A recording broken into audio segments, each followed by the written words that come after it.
When we look at the movement of the atmosphere, we quickly realize that it is infinitely more complex than that of the solar system.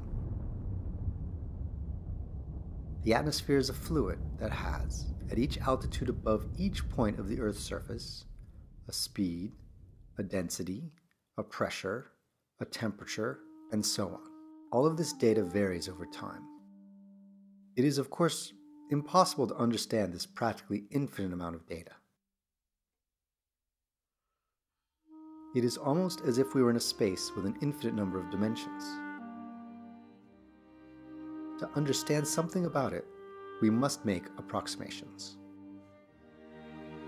In 1963, Edward Lorenz simplified and simplified and simplified the problem again.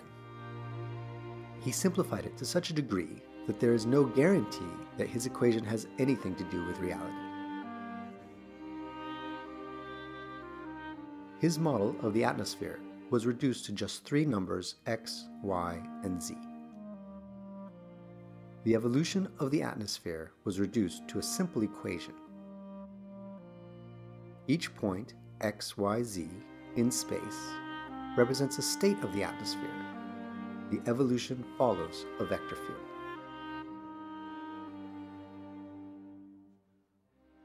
For example, and this is only an example, the first coordinate could represent the temperature, the second, the wind speed, and the third, the humidity.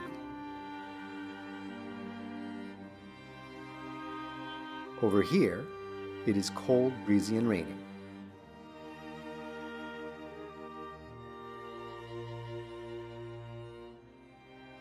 Here, the opposite holds.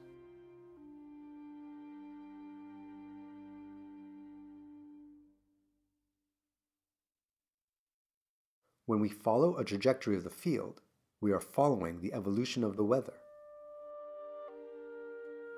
The weatherman just needs to solve a differential equation. This is what Lorenz saw when he studied his model. Does this have anything to do with real weather? That is far from clear. This is what physicists often call a toy model, used to try and understand the broad outlines of some complex behavior.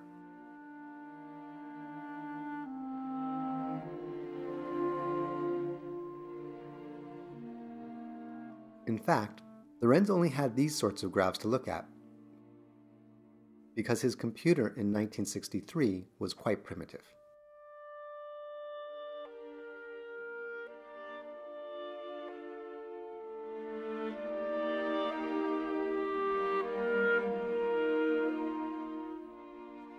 Let's look at two atmospheres, represented by the centers of these two balls that are extremely close together, so close they are almost identical.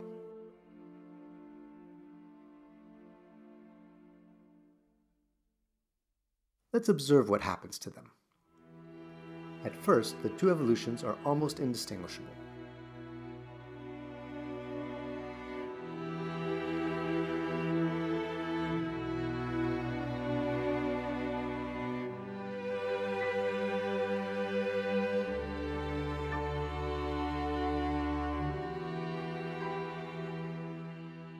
But then, they split up significantly. The two atmospheres become completely different.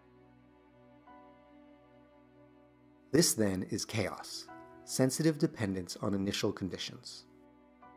In 1972, Lorenz was going to present his work at a prestigious conference, but he was late in sending in the title of his lecture.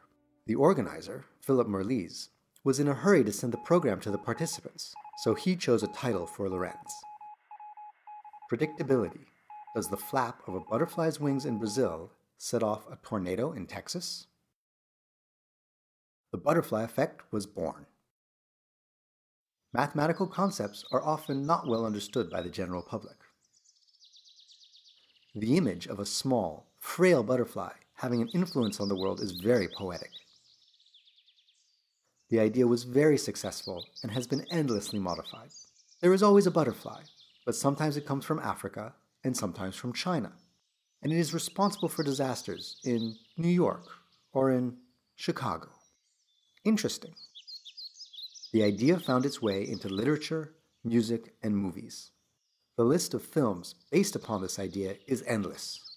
It generates a lot of emotion in Babel, the 2006 film by Alejandro González Inarritu.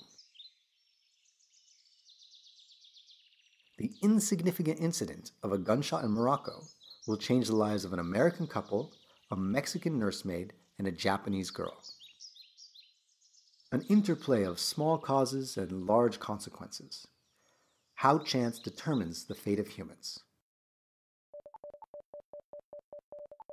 Unfortunately, only one half of Lorenz's message made its way to the general public.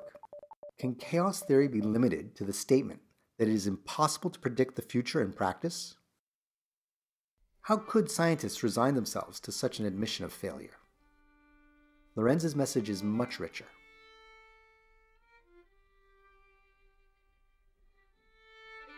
Here are two trajectories of the Lorenz system. One blue and one yellow that do not start from very similar initial conditions.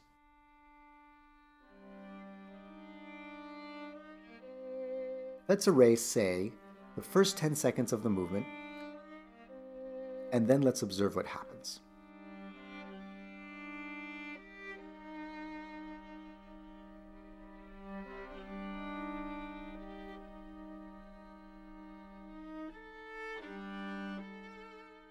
What do we see? The trajectories are indeed very different. They seem a little crazy and very unpredictable.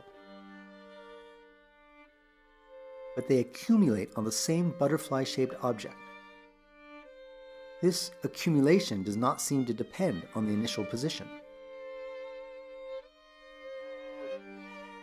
The trajectories seem to be attracted to this butterfly. This is what is referred to as the Lorenz attractor. A strange attractor. Here is a positive scientific phenomenon, one not as famous as the butterfly effect. Instead of observing just two trajectories, let's look at many more. Look at all these balls, each one of them representing a simplified atmosphere.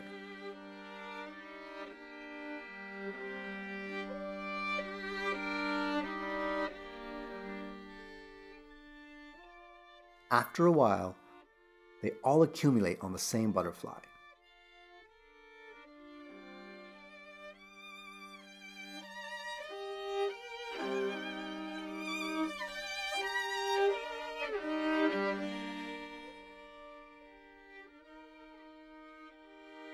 A very nice object that we can admire endlessly. These are real problems for mathematicians and for scientists also. Instead of describing the future starting from a given initial position, which we know is impossible, we will instead try to describe the attractor. What does it look like? How do the internal dynamics work?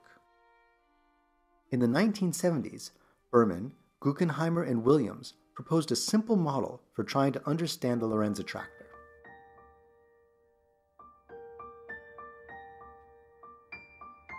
Here is a strip of paper. Let's fold it, and cut it, and glue it together.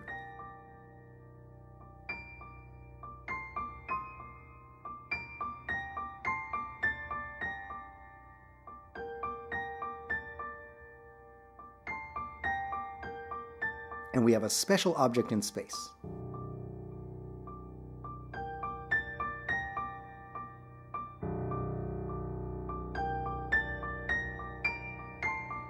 Let's go to the starting line.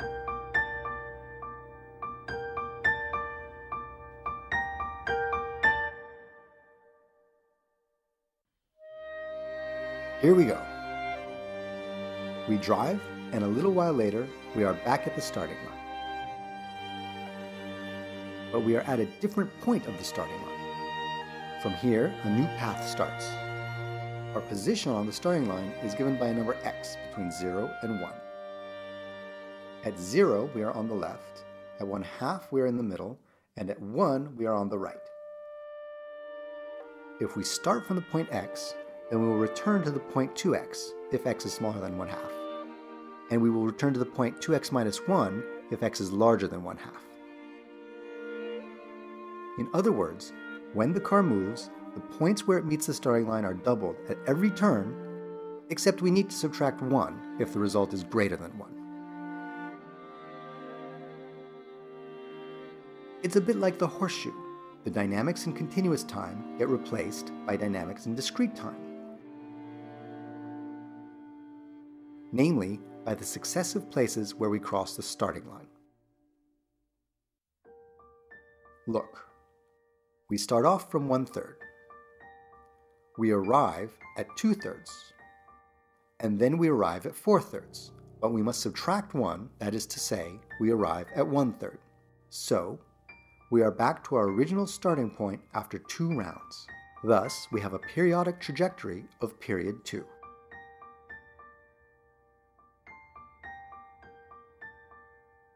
Here is a trajectory of period 18.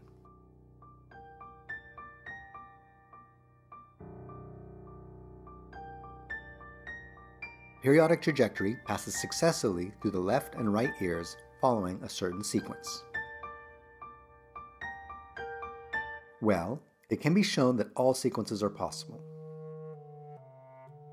And of course, not all trajectories are periodic. Whatever the infinite sequence of lefts and rights, there is a trajectory that follows that destiny. What is the relationship between the Lorentz attractor and the model made of strips of paper?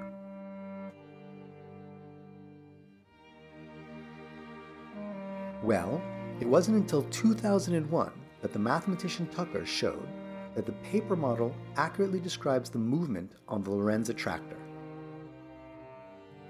For each trajectory in the Lorentz attractor, there is a trajectory in the paper model that behaves in exactly the same way. Is it possible that the movement of the atmosphere can be reduced to continually doubling a number x between 0 and 1 and subtracting 1 if the result is greater than 1? Of course not. All of this is much too simplistic, but it is an illustration of the phenomenon. Simple things? Mathematicians love them. Why has the butterfly effect become so popular? Perhaps because it gives us back our freedom. The legacy of Newton's cold determinism sometimes leads to a kind of fatalism. The Lorentz butterfly claims that, small as we are, we can have an influence on the world. Good news for us.